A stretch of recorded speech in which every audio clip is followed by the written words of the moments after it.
You've spelunked into the Matt Cave. Hello, everybody, and welcome into another episode of the Matt Cave. Thank you all so much for spelunking on by.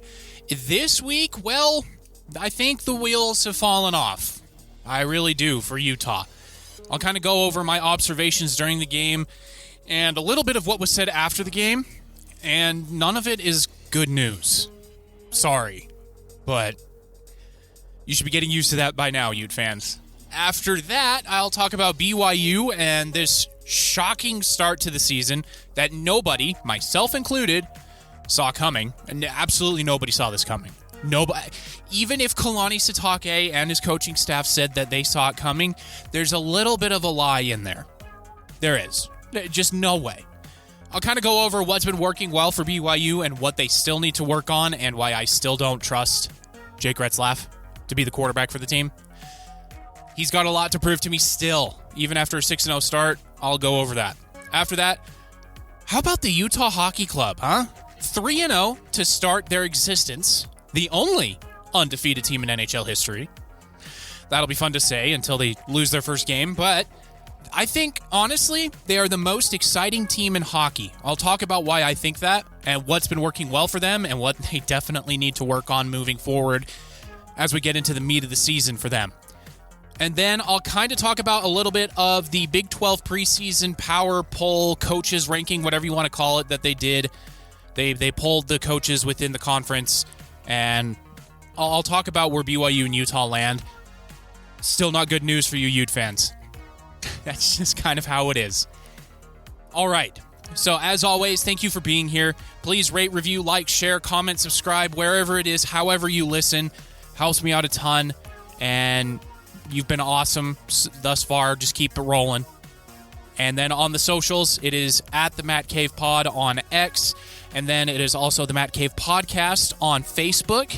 Then you can find me on YouTube, the Matt Cave Podcast, all one word, and as well as twitch.tv/Matt's Cave. I stream every weeknight from 6 p.m. to 8 p.m. Mountain Time, at least. Sometimes I'm a little bit late, so I run a little bit later. But you'll find me there, and you can come chat, hang out, and have a good time. Again, that's twitch.tv/Matt's Cave or youtube.com, and then you can search up the Matt Cave Podcast, all one word, and find me there. All right, let's get into things. So, Friday night, late night, and it's going to happen to me again next week. I don't know why, but ESPN seems to think that the Mountain Time Zone is just the Pacific Time Zone. I don't get it. Deion Sanders complained about it this week, about his late game against Kansas State with Colorado. And you know what, Coach Prime? I'm right there with you. It is too late. An 8 p.m. kickoff, even an 8:15, 8:30 p.m. kickoff, the game doesn't end until midnight. Midnight! Give me a break, man. If you want a Pacific Time Zone thing, you could have, kept the Pac-12 alive, ESPN, a little bit. But it's ridiculous. I'm so tired of it already. I'm an old man at 34, I guess, and I'm just tired of these late games. It's terrible. It's terrible. And what was put on my television screen, or I guess my computer monitor screen, Friday night was even worse to watch. It was about as bad as the week before, or 2 weeks before, for Utah. Cam Rising came back. The bells were tolling. The heavens opened up and were smiling upon Utah for all of 3 plays. And then Cam Rising, I don't know how Cam Rising's leg was intact after that play where he was rolled up on. If you watch the replay, even if it's not slowed down, if you just watch it and you don't know anything about the rest of the game, you would assume that Cam Rising wouldn't play. Yeah, that's how bad that was. It looked like a torn ACL on his other leg, a broken ankle, torn ligaments, but he got up and he kept playing. Should he have? No. But I'm sure Cam Rising was sick of hearing idiots like myself calling him soft, which I don't know if I ever called him soft. I think I called the coaching staff and the trainers too protective of him. And now we see why a little bit. Because he is a warrior. He is a guy who is going to go in and play no matter what.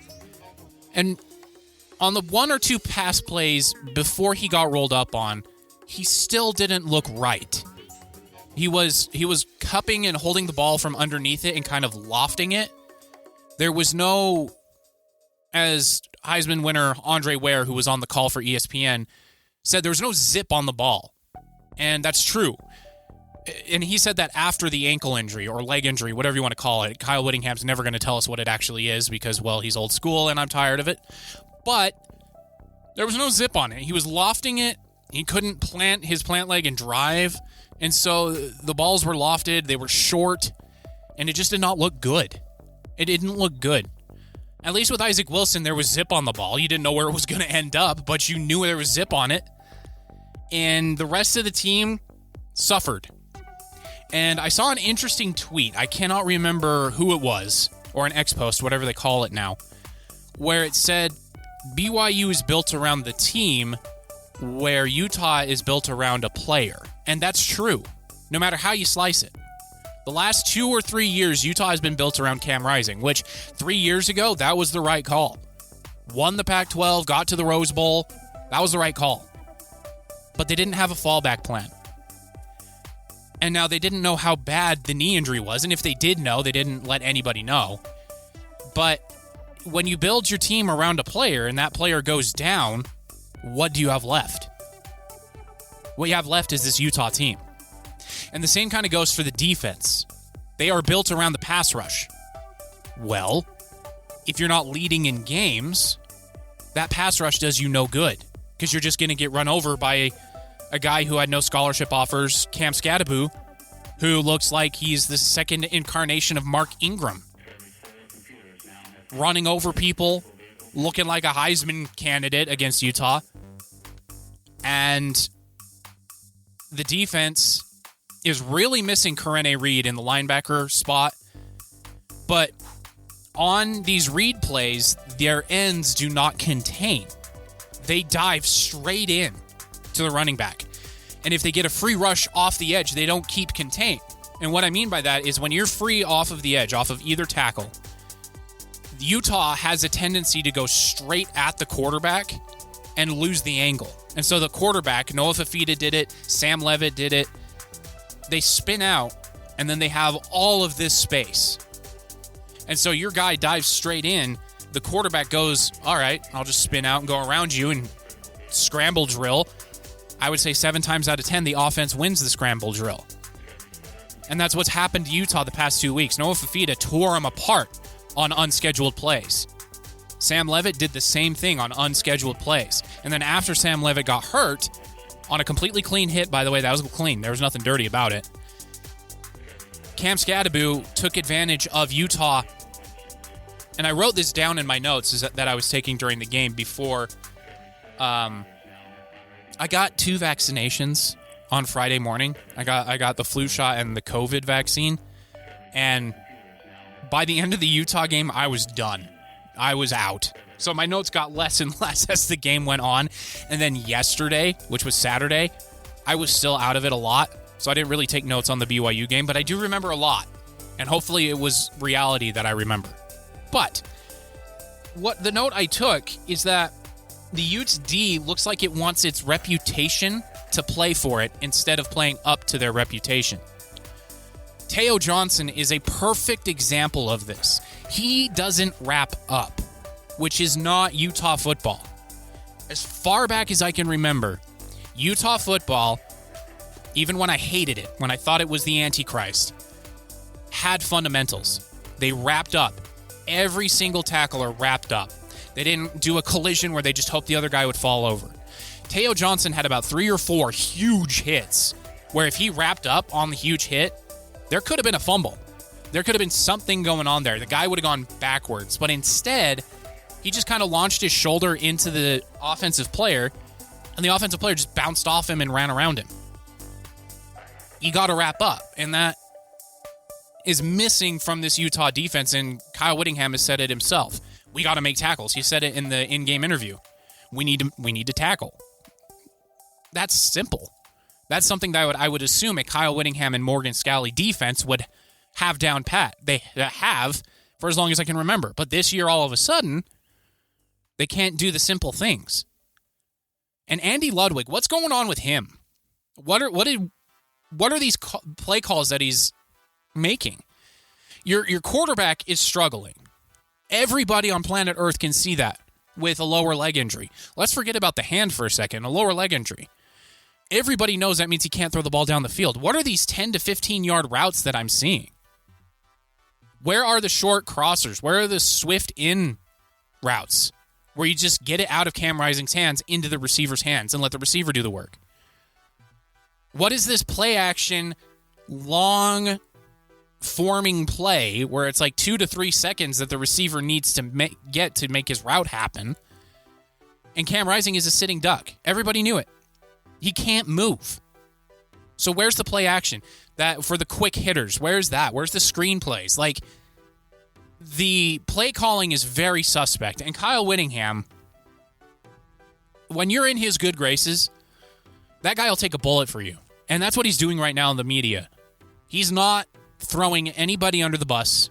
He's putting it all on himself. And that's a guy you want to work for. And honestly, it's not true. Andy Ludwig and the offensive staff is letting Kyle Whittingham and Morgan Scalley down again for not having a contingency plan in place for when Cam Rising can't go. It's no longer an if Cam Rising can go, it's when. And there's nothing there. There's absolutely nothing. Mekhi Bernard had another stellar game. 21 carries, 129 yards, a touchdown, and he even tacked on 5 catches for 61 yards. He was Utah's offense. And now, even Dorian Singer put up some numbers when he didn't have a quarterback. So what do you do moving forward? Kyle Whittingham said after the game they're going to have to do tests. They're going to have to see how Cam Rising is feeling. They're going to have to do all of that. Shut him down. Just say you're not going until you're right. And if you're not right for the rest of the season, you've been a Warrior your entire time here. You're going to go up into the Ring of Honor. Thanks for the memories. Is honestly where you have to go. And then you turn the keys over to whatever quarterback you want. Actions speak louder than words. And the actions that I saw Friday night is that they don't trust Isaac Wilson anymore. Isaac Wilson is infinitely talented. I think he's going to be a very good quarterback if he has an offensive system that works for him instead of being inserted into a different player's system. So this system is built entirely around Cam Rising. I said that at the start. That means no other quarterback pretty much in the country can run what Cam Rising can do. Well, now the offense kind of has to go from square one again and figure out what whatever quarterback they're going to put in can do and just kind of work off of that. Keep it simple. But moving forward for Utah, the schedule doesn't really get that much easier. They've got TCU, who are at the bottom with Utah in the Big 12. They're 1-2 in the conference, 3-3 overall, and they have not looked good even remotely. So that's going to be Saturday night, late night kickoff again, 8:30 p.m. Mountain Time. ESPN Mountain Time is not Pacific Time. I'm going to keep saying that probably until I'm blue in the face, but I'm going to. All right. Then after that, they've got Houston, who is among the worst teams in the Big 12. They do have one win, but that was against TCU. Then after that, it's the Holy War. Throw the records out in that one. We all know that on both sides of the rivalry. Throw the records out. So that one, even ESPN is calling it a 50-50. So if you're a bettor, you stay away from this game. And then Colorado, if they're healthy, they're pretty good. They are. The only reason they lost against Kansas State late last night was because A, it was a late game, and B, 4 of their receivers got injured in that game. So Shedeur Sanders literally had nobody to throw to. After that, it's Iowa State, and then Central Florida away. So it does not get any easier for Utah. Avert your eyes. Take some Maalox or something for your stomach, some antacids before you watch the game if you're a fan. It's not going to get any better. But for BYU fans, how about this team, huh? I was wrong. I'll eat crow. I was completely wrong about the entire team except for Jake Gretzlaff. This defense is legitimate. Jay Hill is destined for a head coaching position in D1 football if he wants it. I don't know if he wants it or not. I don't know if his wife will allow him to do that because that's a lot of stress. And he was perfectly healthy when he had that heart attack before the season started. So, wow. This team is fun to watch. too. It's not like they're eking by opponents. It's not like they're getting lucky. I thought they were getting lucky to start the season with these turnovers, but the more I watch, the more I realize the brilliance and genius of what Jay Hill and head coach Kalani Sitake have put together. It's a great defense that can play from ahead and can play from behind. These linebackers are legitimate. All three of them could potentially have some form of future on Sunday. Jacob Robinson in the secondary had his 10th career interception against Arizona and is probably one of the best interceptions you'll see in the season, period, no matter what team you're watching. If you haven't seen it, look it up on YouTube. First play of the second half, Arizona tries to run a wide receiver screen. Jacob Robinson was already blitzing. He read it. And so he got big in front of Noah Fifita, and it looked like he jumped in the air for 3 seconds. Tipped it to himself, picked it off. Noah Fifita made a great play to tackle him, but that was incredible. And then the ensuing drive for Arizona, Isaiah Glasker gets in the backfield and forces a fumble that Harrison Taggart picked up, or fell on, I guess. Not knowing what was behind him, he could have picked it up and scored, but instead he just fell on it, which is always what you're told to do on the defensive side of the football. You're always told, fall on the ball. So this defense is amazing. They got sacks. Well, they got sack. Isaiah Glasker got a sack. That was a sack fumble. But they hit the quarterback something like 20-something times. Noah Fifita is very good at getting away, throwing the ball. Just ask Ute fans. BYU did what Utah couldn't do, and they, for the most part, kept Fifita contained. They forced him backwards instead of out to the sides, which is the book on Noah Fifita right now. He's still young. He's a redshirt sophomore, so he's only going to get better, which is scary because we're now conference opponents, but this defense is legitimate. They held T-Mac, I hate that nickname, Teteroa McMillan, 5 catches, 78 yards, no scores, just like Utah held him. And then Noah Fifita was under siege. He threw 3 interceptions. One interception was incredible, which was the Jacob Robinson one. But then Tanner Wall at the goal line, from like the middle of the field over to the right pylon, makes that interception. Wow. And then Isaiah Glasker got the game-clinching, I guess you could say, interception return for a touchdown to seal it for the Cougars, 41-19. BYU is one of 2 undefeated teams in the Big 12 with Iowa State, who are looking very legitimate. They went into West Virginia and won. So that's interesting. BYU fans, you should root for Utah in that game later on in the season, especially if Utah beats BYU. But the defense is legitimate. The offense, the running game had a pulse. It was not good by any stretch of the imagination. Hinckley Rapati almost had 2 fumbles. One late in the game that didn't really matter, but one earlier where he broke off like a 16 or 17-yard run, and if you look, he is juggling that ball as he's going to the turf. That's not encouraging. LJ Martin, I think, was on a pitch count, so he had to only play a certain amount of snaps to see how healthy he was. He needs more touches. He had 14 total, 3 catches and 11 carries. He scored 2 touchdowns, one on the double pass from Parker Kingston, which, if I have like my coach hat on, the defender should have picked off, so that was very lucky. But he had that, and then he also had a touchdown late in the game as well in a unique power package that I don't know if I've ever seen before, where they had an additional lineman and a fullback lined up next to each other that pulled in front of the running back, while the left side of the offensive line kind of sealed it off. It was very unique. I liked it. And I'm not going to apologize to Aaron Roderick yet, but this game was very well called. Unlike the Baylor game, where it looked like he had no idea how to call plays when he had a lead. So that's kind of where we're at there. Now, Jake Retzlaff.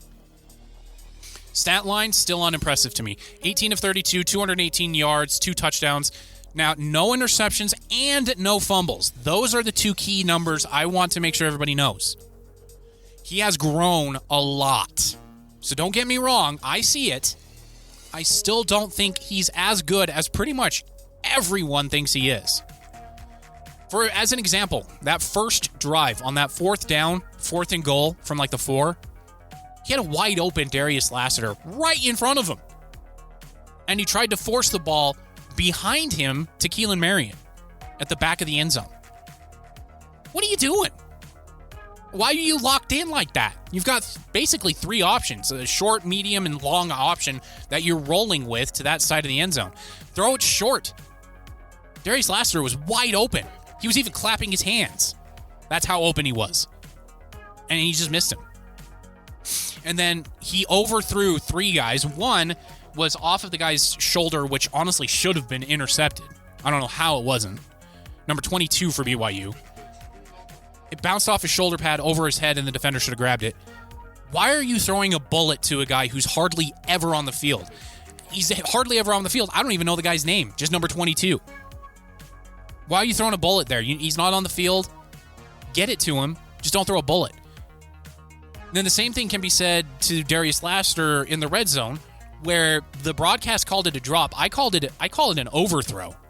He did not need to throw a laser right there because there was nobody in front of Darius Lassiter, so he didn't need to fire it in like that. Now, highlights for what he did. There was a very impressive throw down the middle to Keanu Hill, where he threw it behind Keanu Hill, and I hope he threw it behind Keanu Hill on purpose, because that kept Keanu Hill from getting blown up by the defender in front of him. I was very impressed with that throw.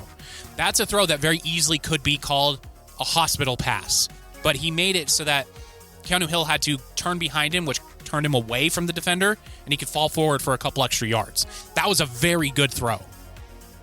Overall, though, the performance still does not blow me away. There's still way too much for him to be considered one of the best quarterbacks, even in the Big 12.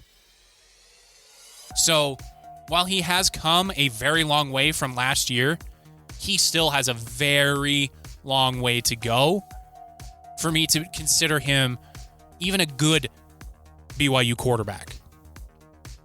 But 41-19, Cougars move up to number 13 in the AP poll, which is fair because nobody in front of them lost. So only one team did, and they lost to a team that was already in front of BYU. So they basically flip-flop positions. BYU bumps up 1. That's pretty much where it should be. Now, coming forward for BYU, obviously we have a Friday game for BYU against Oklahoma State. Late kickoff, 8:15 p.m. on Friday. Give me a break, ESPN. Seriously, give me a break. After that, it's a very rough road trip to Central Florida, across the country to Orlando. BYU's lost there before. Now, that was a while ago, but they have. UCF is on the ropes, but they're not out. So they'll be ready to play. Hopefully BYU will be as well. And then 2 weeks after that is the Holy War. 50-50. Honestly, who knows what's going to happen? It's going to be in Salt Lake City. No matter what Utah's record is, and this goes back forever, Rice-Eccles Stadium will be loud and packed for this game. We'll see how BYU does. Jake Retzlaff is great at home. Hasn't thrown an interception at home this year. All of his picks have come on the road. All of his turnovers have come on the road. Well, we'll see. Kansas is reeling. They're 1-5. Their season is almost done. They'll be playing for pride, but it's at LaVell Edwards Stadium. That should be a win. And then they go to Arizona State. Now, everybody's circling this one as the tough one. I'm not so sure. Arizona State does look pretty good. They're 5-1, 2-1 in conference. Their one loss was to Texas Tech. But that's still a long way to go. Sam Leavitt's hurting. The way Cam Scadaboo runs, he's probably going to get some sort of injury as we move on through this season. And that defense for Arizona State doesn't really strike fear in the hearts of anyone. So I don't know if that one's going to be as tough. And then they wrap up the season at home against Houston. At the beginning of the season, I called it the Battle of the Cougars. They should have had BYU Utah at the end of the season. I don't know why they didn't. Stupid. But that's where we are. So, if I were to reset my expectations for this BYU team, I would say they have 2 losses left in them. I say they're favorites against Oklahoma State. They're favorites against Kansas, Arizona State, and Houston. The two games at the end of October and then second weekend of November, that's going to be the separation point. That's the scary spot. I don't know if they'll be able to beat both Central Florida and Utah on the road. They did beat SMU on the road. They beat Baylor on the road. But Baylor's 0-3 in conference and 2-4. Wyoming, not good at all. One of the worst teams in the Mountain West. But SMU, ranked. They beat Louisville. Their one loss was to BYU. So we'll see. We'll see moving forward. But good stuff this weekend from BYU. All right. So quickly, men's basketball. Early picks. I just want to call out BYU is picked to finish. I'm counting really quick here. 1, 2, 3, 4, 5, 6, 7, 8, 9th out of a 16-team conference. Utah's picked dead last. The reason why BYU is picked so low is just because new coaching staff, like 80% of the roster is brand new. Nobody knows how this team is going to gel together. But if we'll remember, BYU was picked towards the bottom last year as well under Mark Pope, and they almost won the conference. So it's anybody's game really in the Big 12. Obviously, Kansas will always be the favorite. Then Houston and Baylor will always be up there as well. And with Arizona in there, those are always going to be the perennial favorites. Depending on what Kevin Young can do, he's obviously a great recruiter. Nobody has any idea how he is as an actual coach in game time. So I'll have to see there. But the early returns from like the blue and white game and all of the Marriott Madness and all that stuff, Igor Demin looks really, really good. So we'll see. It'll be an exciting year regardless of how they finish. All right, Utah Hockey Club for the last couple of minutes here. This team is the most exciting team in the NHL. Cross-ice passes, power play goals, allowing shorthanded goals on power plays. Super fast skaters through the zone.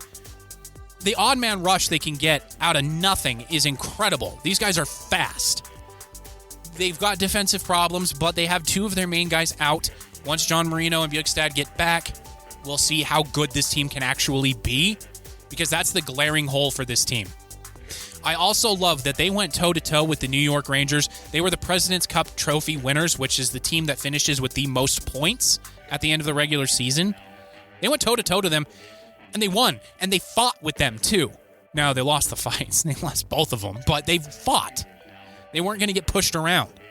So they're 1-0 at home, 2-0 on the road, both wins in overtime. One, they had to come back into the game against the Islanders. The other, they had to be resilient because they gave up two-goal leads against the Rangers. They're looking really good. Now, their next game is against New Jersey, who are currently 3-1 and looking very good with Jack Hughes, obviously. We'll see how they do against them going down to New Jersey. And then they go across the country to Anaheim to face the Lowly Ducks. And then they go home finally again.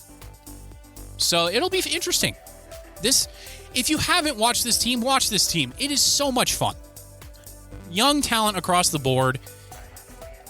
Unfortunately, Sergachev has to basically play defense by himself. It's like him and Ian Cole against the world. But overall, this team is so much fun. And by the way, Dylan Guenther, who signed that huge mega deal that I told you I was very excited about, well, you're seeing why I was so excited about that deal. He's leading the NHL in goals through 3 games with 5 goals. And then, by the way, tied for 4th is our captain, one Clayton Keller, with 3 goals. This team scores goals in buckets. They haven't scored less than 5 goals this season, 5, 5, and 6.